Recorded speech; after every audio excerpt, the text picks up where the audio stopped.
Tuhan adalah gembalaku, takkan kekurangan aku.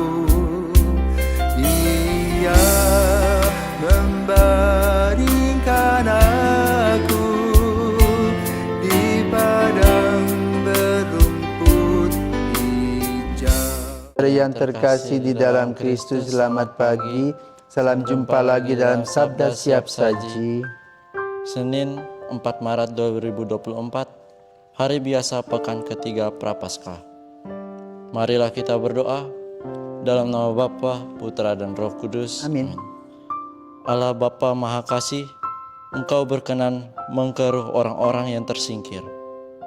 Dengan perantaraan Tuhan kami, Yesus Kristus, Putramu yang hidup dan berkuasa, bersama Dikau dalam persatuan Roh Kudus, Allah sepanjang segala masa. Amin. Tuhan bersamamu Dan bersama rohmu. dan Injil Yesus Kristus menurut Lukas. Dimuliakanlah Tuhan. Ketika Yesus datang ke Nazaret, ia berkata kepada umat di rumah ibadat, "Aku berkata kepadamu, sesungguhnya tidak ada nabi yang dihargai di tempat asalnya. Tetapi aku berkata kepadamu, dan kataku ini benar, pada zaman Elia terdapat banyak janda di Israel ketika langit tertutup selama 3 tahun 6 bulan, dan ketika bahaya kelaparan yang hebat menimpa seluruh negeri. Tetapi Elia diutus bukan kepada salah seorang dari mereka, melainkan kepada seorang janda di Sarfat, di tanah Sidon. Dan pada zaman Nabi Elisha, banyak orang kusta di Israel, tetapi tidak ada seorang pun dari mereka yang ditahirkan selain daripada Naaman, orang Syria itu." Mendengar itu sangat marahlah semua orang yang di rumah ibadat itu. Mereka bingung lalu menghalau Yesus keluar kota dan membawa dia ke tebing gunung tempat kota itu terletak untuk melemparkan dia dari tebing itu. Tetapi Yesus berjalan lewat dari tengah-tengah mereka lalu pergi. Demikianlah sabda Tuhan. Terpujilah Kristus. Kristus. Selamat pagi Romo. Pagi. Saya ingin mengajukan sebuah pertanyaan. Mengapa Tuhan Yesus mengkritisi bahwa tidak ada nabi yang dihargai di tempat asalnya? Selamat pagi para firsawan. Yesus tidak mengkritisi. Yesus menyatakan kebenaran. Kenapa? Nabi itu kan dilahirkan di tanah asalnya. Ada kenakalan-kenakalan, kekurangan-kekurangan, ya.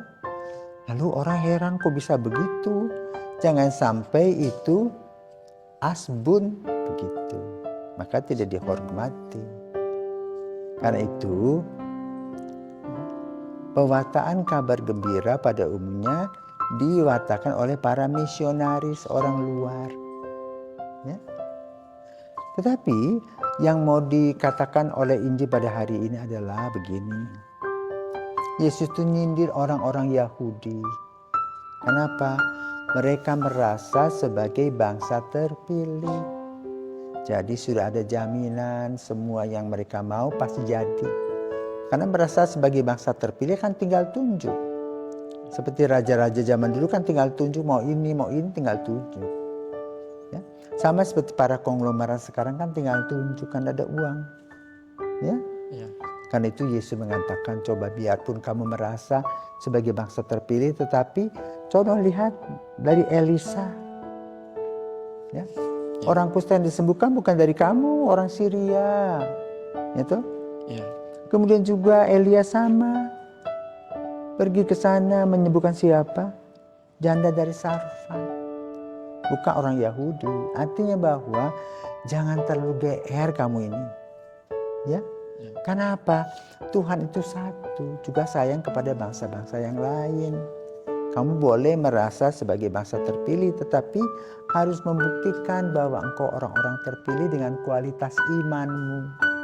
Sama seperti kita yang dipilih oleh Tuhan Yesus menjadi orang Katolik, jangan hanya bangga sebagai orang yang ditempel KTP, tetapi juga harus membuktikan diri sebagai pengikut Yesus. Ya, jaga mulut, jaga hati, jaga pikiran. yang selalu berbelas kasih, selalu memberikan kepada orang supportnya, dukungan-dukungan, bukan untuk menjatuhkan. Nah itulah nilai persaudaraan yang digalang oleh Yesus. Karena itu jangan lupa, kita terus belajar dan belajar, mendengar dan mendengar sabda Yesus setiap hari, mengolahnya dalam pikiran dan hati kita, sehingga kita mendapatkan rema-rema, kata-kata yang mantap, yang dapat kita refleksikan dan renungkan dalam waktu-waktu yang Tuhan berikan kepada kita. Sehingga hidup ini merasa aman dan amin. Selamat pagi.